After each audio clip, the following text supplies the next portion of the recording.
What's happening, party people? Hope you guys are having a fantastic day out there. All right, today we are going to cover how do you know if you're really healthy? The 6 factors that determine your health or you're not healthy. All right, we're going to jump right in. How many times in life, how many times have you been walking down the street, or have you watched a movie, or you've seen a celebrity or something, and you're like, wow, that person's really healthy, I'd want to look like them. And a week later, a month later, the person just dies. You know, we cannot look at somebody and determine health just by physically looking at somebody from the outside, because there's a lot of things that are going on the inside. So somebody could really look healthy and they're not healthy at all. So what really determines health? I mean, it's not age, because we have 20-year-olds that are as unhealthy as some 65-year-olds. We have 65-year-olds that are as healthy as a 20-year-old. You know, it's not about activity level, but it is.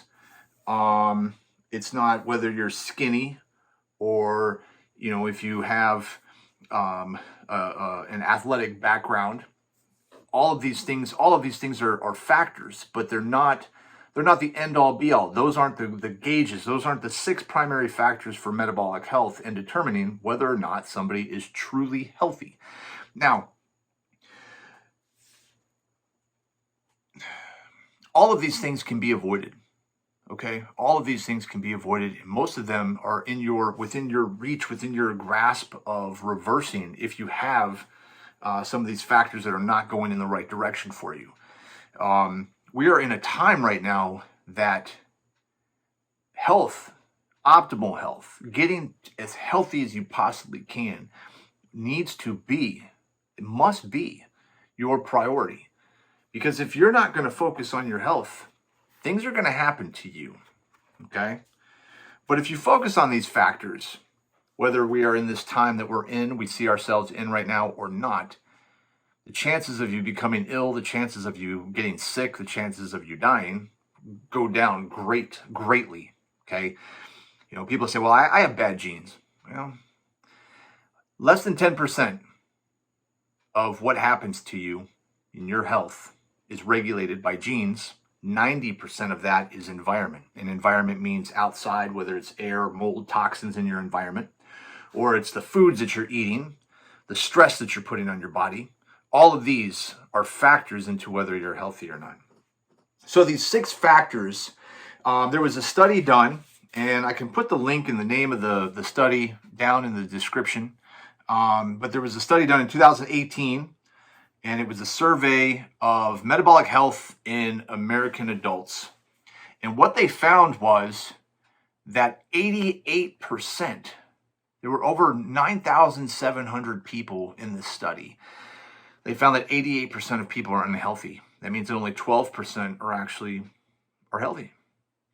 So 88% of the population in the United States is basically got these factors that are contributing to ill health. So these 6 factors, we're just going to go right into these, and then I'll come back. I keep jumping around a little bit because there's so much information, and I want to just try to get as much condensed as possible, and maybe elaborate on some more of it later. But the first factor is waist circumference. You're thinking, wow, that's crazy. But waist circumference. So then men, if you had a waist circumference of under 41 inches, and for women, it's under 34 inches, that is a healthy waist circumference. So for men, it's under 41.3. Women, it's under 34.5 inches. If your waist circumference is under that, then you can check that off. Boom, I've got that one. I'm good to go. If it's over 41 or over 34, then you need to start working on that, because that means that you've got on some weight that you don't need. Okay, so obesity is one of those. The next one is going to be your glucose and your blood sugar levels. Now, a fasting blood sugar, which is 8 hours of fasting, no eating, should be under 100 milligrams per deciliter. Okay. And what's really cool now is, like, when I was growing up, we didn't really have access to a lot of this stuff, but you can go on Amazon right now and get a blood testing kit. Okay. And you can test your blood. I do every single morning to see where I'm at. Okay, so that's one way. Now, no, I mean, and if you don't want to do that, which is, I mean, it's pretty simple. Like I said, you can go on Amazon and get that. You can do that when you go to a physical and talk to your doctor. Another one is your hemoglobin, your A1C level. Now, your A1C, your hemoglobin, is a little bit different because it takes the hemoglobin, there's different kind, but the hemoglobin that attaches to the glucose that's in your blood sugar, it holds it for about 3 months. So you can have, if we go and eat some cake or we have some cookies or something, blood sugar is going to spike, right? But it's going to come back down. That's acute. If you're looking at your A1C, that's more chronic. So it's going to see it, it's going to base it over a 3-month period, which is really, really good data because then you can see, am I becoming pre-diabetic? Am I diabetic? Scary thing is that 1 out of 4 people are walking around. They're diabetic and they don't know it. So you can look at somebody and say, wow, they look really healthy, and they have diabetes, and something happens, and boom, they fall over dead, or they go into a diabetic coma or something like that, and you had no idea because they were walking around. They did not realize that they were diabetic. Okay, so that's one of those right there. Another one is your triglycerides. You want to make sure, and like I said, these are all tests that you can go to your doctor, get your physical. It needs to be under 150 milligrams per deciliter. Another one of these factors is going to be your blood pressure. All right, blood pressure is a big thing. Again, this is something that you can buy on Amazon, or if you have a personal trainer, they should be able to take your blood pressure. Or if you go to the doctor, you should be able to get your blood pressure tested. Your systolic should be under 120, and your diastolic should be under 80. Okay, and that is a healthy range for your blood pressure. A lot of people are walking around with hypertension and they don't realize it. So the 3 big things, the 3 major factors in people dying in this time that we find ourselves in right now, number 1 is hypertension, number 2 is diabetics, and number 3 is obesity. And a lot of times these all 3 come together. Okay? So you take those top 3 things, and those are the reason why 95% of the cases are comorbidities and people dying. You don't know that you have one of those. You don't know how you compound them. You have 2 or 3 of them, and boom, now you're really, really unhealthy, and your chances of dying are going up. Okay, but these are all fixable. They're all trackable, and you can take those into your own hands. The next thing is your cholesterol. Now, there's 2 types of cholesterol. We have your HDL and your LDL. Think of these HDL with the H. Think of it highly desirable, and the LDL is less desirable. But you want to check your HDL levels, and you want to make sure that it's greater than 40 milligrams per deciliter for men and greater than 50 milligrams per deciliter for women. Again, it's something easily trackable if you go to your doctor and you have a physical, okay? And then the last one is prescription drugs, pharmaceuticals. If you are not taking any pharmaceuticals, then you're considered healthy. So those 6 factors play a huge role in whether or not somebody is healthy. And if you are in a good range in all 6 of those, then you are in that 12%. But most people aren't.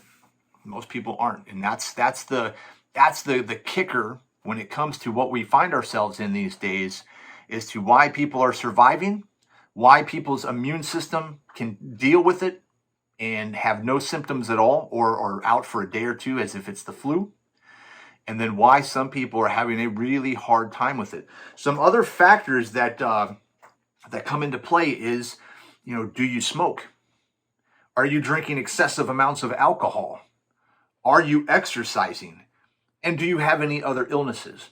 And other illnesses would be something like respiratory illnesses. For instance, maybe you worked in a plant that had asbestos, which nowadays you don't see anymore, but maybe you have that. Maybe you have a respiratory problem. Maybe you have asthma. Maybe you have something else that will bring your levels and your factors down. So there are a couple other factors, but those 6 are the most important. Those 6 are the ones that you can track on a regular basis, and those six are the ones that you can manage. And if you can't manage those, then reach out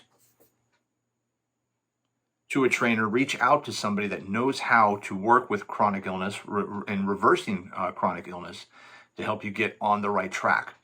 So it is really, really important. It's really, really key that you start taking responsibility for your health, for your family's health, your well-being, and get healthy, because like I said, all of these are very easily fixable and very easily trackable so that you can get where you need to be going. Okay? Now, I have something very special for you guys. If you go to 21daybodytransformationchallenge.com, that right there is going to help you get those 6 factors in line.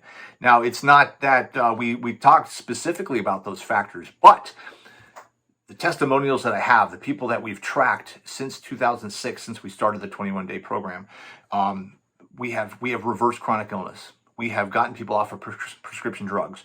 We have helped people's A1C levels. We have done everything in these 6 factors to get people where they want to go. And you can easily get on the path, on the track to optimal health in as little as 21 days. So check out 21daybodytransformationchallenge.com. It's on sale right now. And it is freaking fantastic. It's dynamite, and it's really, really going to help you guys out. If you have any questions, any comments, drop them below. Let me know what you think. Let me know where you are, because the number 8 cause of death during the time that we find ourselves in right now is fear and anxiety. So if you have a comorbidity, you have hypertension, and you add fear and anxiety, chances of death go up. If you add obesity to that, fear and anxiety, you're listening and watching too much news, chances of death go up. So my concern for you is that I don't want you to live in fear. I don't want you to live in anxiety. Do not listen to the crap that's out there. Don't feed yourself. Don't buy in to the negative stuff out there, because there's so many doctors out there that want you to just give up. There's so many. The news media does not have your best interest in mind. Government doesn't have your best interest in mind. And, you can either, I don't want you to live in fear. I don't want you to make choices out of fear. Make choices because you are empowered. Make choices because you believe that this is the best choice for you, okay? And make that choice. But what I don't want you to do is make a choice out of fear and anxiety, because you feel like there's nothing else to do. You have a lot more power. You have a lot more control than you actually you give yourself credit for. And that's what I'm trying to teach you, is basically through all of this, how to empower yourselves, how to take control of the things that you can control, and get that empowerment. Because man, it's a powerful thing. When you educate yourself, when you feel comfortable with what you're doing, when you're on track, when you take responsibility for your actions, no one can take that away from you. That is the true level of empowerment. Nobody can control you at that point. So again, any questions, comments, drop those below. Check out 21daybodytransformationchallenge.com. That is a fantastic program. You guys have a fantastical day out there. You guys stay safe, stay healthy, and until next time, start strong, finish stronger.